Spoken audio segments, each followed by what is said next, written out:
ನಮ್ಮ ಕೆಪಿಸಿಸಿ ಪ್ರಧಾನ ಕಾರ್ಯದರ್ಶಿಗಳಾಗಿರುವಂಥ ಮನೋಹರ್ ಅವರು ವಿಭಿನ್ನ ರೀತಿಯಲ್ಲಿ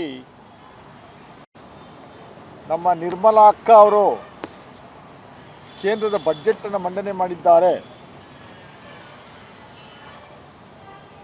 ಈ ಬಜೆಟ್ಟು ನಮ್ಮ ರಾಜ್ಯಕ್ಕೆ ಪ್ರಮುಖವಾಗಿ ಎಷ್ಟರ ಮಟ್ಟಿಗೆ ಅನುಕೂಲಕರವಾದಂಥ ಬಜೆಟ್ ಅನ್ನುವಂಥದ್ರ ಬಗ್ಗೆ ಕೆಲವು ಇಂಪಾರ್ಟೆಂಟ್ ವಿಚಾರಗಳನ್ನು ತಮ್ಮ ಮೂಲಕ ಜನಸಾಮಾನ್ಯರು ತಿಳಿಸುವಂಥದ್ದಕ್ಕೆ ಈ ಪತ್ರಿಕಾಗೋಷ್ಠಿಯನ್ನು ನಾವು ಕರೆದಿದ್ದೀವಿ.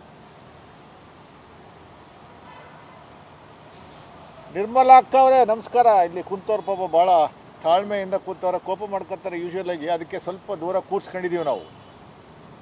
ನಮ್ಮ ಭಾಳ ಆತ್ಮೀಯರು ಸೋಮಣ್ಣವರೇ ನೋಡಿ, ಆ ಬುಡಕೆ ಬಾರಿಸ್ತಾವ್ರೆ, ಅವರು ಕೂತಿದ್ದಾರಲ್ಲಿ. ನಮ್ಮ ಈ ಹುಬ್ಬಳ್ಳಿನಲ್ಲಿ ದಿನನಿತ್ಯ ಸುಳ್ಳು ಹೇಳುವಂಥದ್ರಲ್ಲಿ ಭಾಳ PhD 2-3 PhD ಮಾಡಿರುವಂಥವ್ರು ಇಲ್ಲಿ ಕುಂತವ್ರೆ. ಅವರು ಚಿಪ್ ಹಿಡ್ಕೊಂಡು ಕೂತವ್ರೆ. ಕರ್ನಾಟಕಕ್ಕೆ ಕೊಟ್ಟಿರುವಂಥ ಚಿಪ್ ಏನು ಅನ್ನುವಂಥದ್ದು ನಾನು ಹೇಳ್ತೀನಿ. ಈಗ 53.5 ಲಕ್ಷ ಕೋಟಿಯಷ್ಟು ಬಡ್ಜೆಟ್ ಗಾತ್ರ 2026-27 ಸಾಲಿನ ಬಡ್ಜೆಟ್ಟು, ಕೇಂದ್ರ ಸರ್ಕಾರದ ಬಡ್ಜೆಟ್ಟು ಈ ಬಾರಿ ಮಂಡಿಸಿರುವಂಥದ್ದು 53.6 ಲಕ್ಷ ಕೋಟಿ.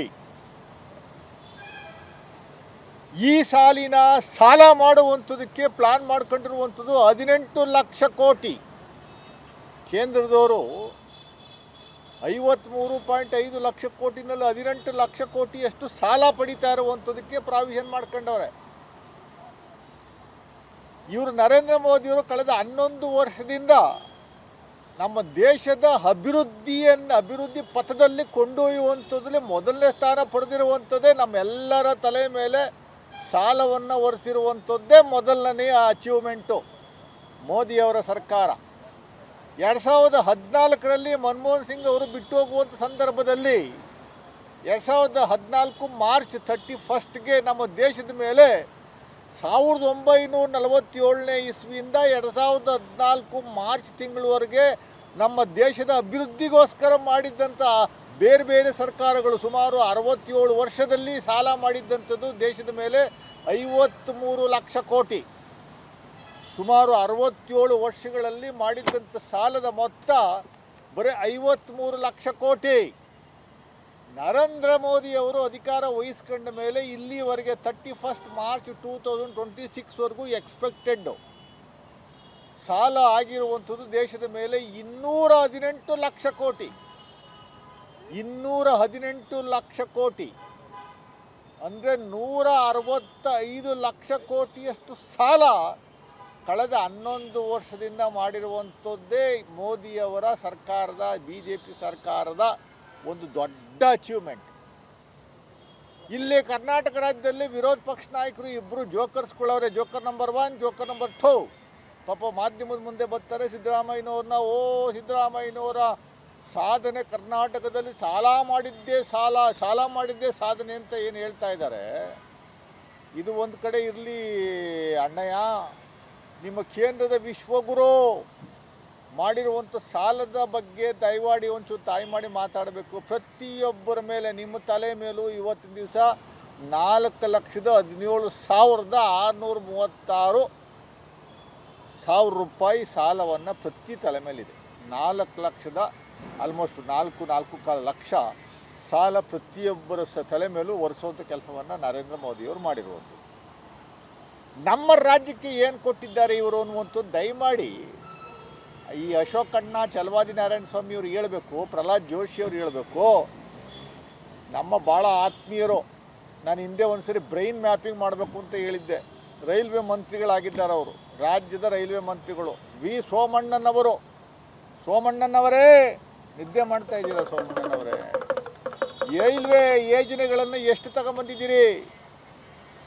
ನಮ್ಮ ರಾಜ್ಯಕ್ಕೆ ಎಷ್ಟು ರೈಲ್ ಕೊಟ್ಟಿದ್ದೀರಿ? ಈ ರೈಲನ್ನ ಹೊಡಿತಲೇ ಇದ್ದೀರಿ, ಬಿಡ್ತಲೇ ಇದ್ದೀರಿ. ಪಾಪ ನರೇಂದ್ರ ಮೋದಿಯವರು ಎಲ್ಲ ಕಡೆನೂ ಕೊಚ್ಕೊತಾ ಇರುವಂಥದ್ದು ಹೈ ಸ್ಪೀಡ್ ಟ್ರೈನು. ಇಲ್ಲಿಂದ ಹೈದರಾಬಾದ್ಗೆ, ಇಲ್ಲಿಂದ ಚೆನ್ನೈಗೆ ಹೈ ಸ್ಪೀಡ್ ಟ್ರೈನ್ ಕೊಟ್ಟಿದ್ದೀವಿ ಅಂತಾರೆ. ಹೈ ಸ್ಪೀಡ್ ಟ್ರೈನ್ ಅಂದರೆ ಏನೋ ಬುಲೆಟ್ ಟ್ರೈನ್ ಅಲ್ಲ ಅದು. ಇವತ್ತು ಇಲ್ಲಿಂದ ಹೈದರಾಬಾದ್ಗೆ ಹೋಗುವಂಥದ್ಗೆ 10 ಅವರ್ಸ್ ಏನು ತಗೊಳುತ್ತೆ, ಈ ಹೈ ಸ್ಪೀಡ್ ಟ್ರೈನು ವೇಗವನ್ನು ಒಂದು 10 ಕಿಲೋಮೀಟ್ರ್ ಜಾಸ್ತಿ ಮಾಡುವಂಥದ್ದು ಅಷ್ಟೇ, ಇನ್ನೇನಿಲ್ಲ. ಅಲ್ಲಿ 1 ಅವರ್ ಕಮ್ಮಿ ಆಗ್ಬೋದು, 9 ಅವರ್ಸ್ಗೆ ಹೋಗಿ ರೀಚ್ ಆಗ್ತೀವಿ. ಅದೇ ಹೈ ಸ್ಪೀಡ್ ಟ್ರೈನು, ಇನ್ನೇನಿಲ್ಲ. ಹಾಲಿ ಇರುವಂಥ ಟ್ರೈನ್ನೇ ಹೈ ಸ್ಪೀಡ್ ಟ್ರೈನ್ ಅಂತ ಹೆಸರು ಕರೆಯುವಂಥದ್ದು. ಅದು ಬಿಟ್ಟರೆ ಬೇರೆ ಏನು ಕೇಳಬೇಡಿ. ರಾಜ್ಯಕ್ಕೆ ಕೊಟ್ಟಿರುವಂಥದ್ದು ಅವರು ನೋಡಿ ಇದೆ. ಕೇಂದ್ರ ಸರ್ಕಾರ ಈ ಬಾರಿ 2026-27ನೇ ಸಾಲಿನ ಬಡ್ಜೆಟಲ್ಲಿ ನಮ್ಮ ಕರ್ನಾಟಕ ರಾಜ್ಯಕ್ಕೆ ಮತ್ತು ಪ್ರಮುಖವಾಗಿ ಸೌತ್ ಇಂಡಿಯಾಗೆ ಕೊಟ್ಟಿರುವಂಥದ್ದು ಕೊಡುಗೆ ಖಾಲಿ ಚೊಂಬು. ಬರೀ ಖಾಲಿ ಚೊಂಬು ಕೊಡುವಂಥ ಕೆಲಸವನ್ನು ಮಾಡಿದ್ದಾರೆ.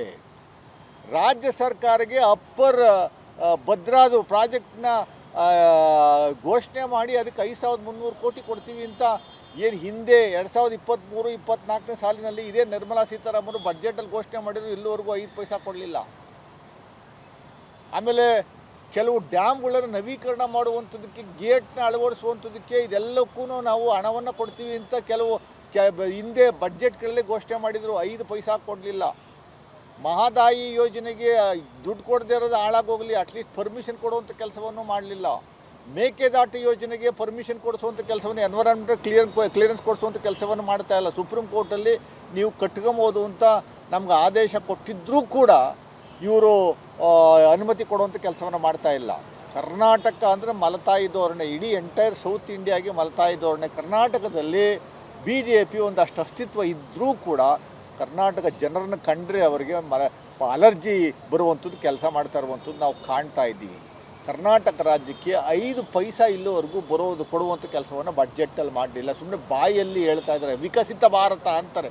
ವಿಕಸಿತ ಭಾರತ ಅಂತ ಅವನು ಹೇಳೋನಿಗೂ ಗೊತ್ತಿಲ್ಲ ವಿಕಸಿತ ಭಾರತ ಅಂದ್ರೇನು ಅಂತ. ನಮಗೂ ಗೊತ್ತಾಗ್ತಾ ಇಲ್ಲ, ಯಾರಿಗೂ ಗೊತ್ತಾಗ್ತಾ ಇಲ್ಲ, ಮಾಧ್ಯಮದವ್ರಿಗೂ ಗೊತ್ತಾಗ್ತಾ ಇಲ್ಲ ವಿಕಸಿತ ಭಾರತ ಏನು ಅಂತ ಅಂತಾರೆ. ವಿಕಸಿತ ಭಾರತ ಸುಮ್ಮನೆ ಬಾಯಿಗೆ ಬಂದರೆ ಮಾತೆತ್ತೀರಿ ವಿಕಸಿತ ಭಾರತ. ಏನು ವಿಕಸಿತ ಭಾರತ? ಯಾವಾಗಪ್ಪ ವಿಕಸಿತ ಭಾರತ ಆಗುತ್ತೆ ಅಂತಂದು 2047ಕ್ಕೆ ಅಂತಾನೆ. 2047ಕ್ಕೆ ಮೋದಿ ಇರ್ತಾರೋ ಇಲ್ವೋ ಗೊತ್ತಿಲ್ಲ, ಇನ್ಯಾರು ಇರ್ತಾರೋ ಇಲ್ವೋ ಗೊತ್ತಿಲ್ಲ. 2047 ಇನ್ನೂ 20-25 ವರ್ಷ 30 ವರ್ಷ ಆದಮೇಲೆ ವಿಕಸಿತ ಭಾರತವನ್ನು ನೋಡುವಂಥದ್ದಕ್ಕೆ ನಮ್ಮ ದೇಶದಲ್ಲಿ ಎಷ್ಟು ಜನ ಬದುಕಿರ್ತಾರೆ, ಎಷ್ಟು ಜನ ಸತ್ತೋಗ್ತಾರೆ, BJP ಇರುತ್ತಾ ಇಲ್ವಾ ಅನ್ನುವಂಥದ್ದೇ ಗೊತ್ತಿಲ್ಲ. ನೋಡಿ ಹೆಂಗೆ ಅವರು ಜನಗಳನ್ನ ದಿಕ್ಕು ತಪ್ಪಿಸುವಂಥ ಕೆಲಸವನ್ನು ಮಾಡ್ತಾರೆ ಅನ್ನುವಂಥದ್ದಕ್ಕೆ ಇದು ಭಾಳ ಪ್ರಮುಖವಾದ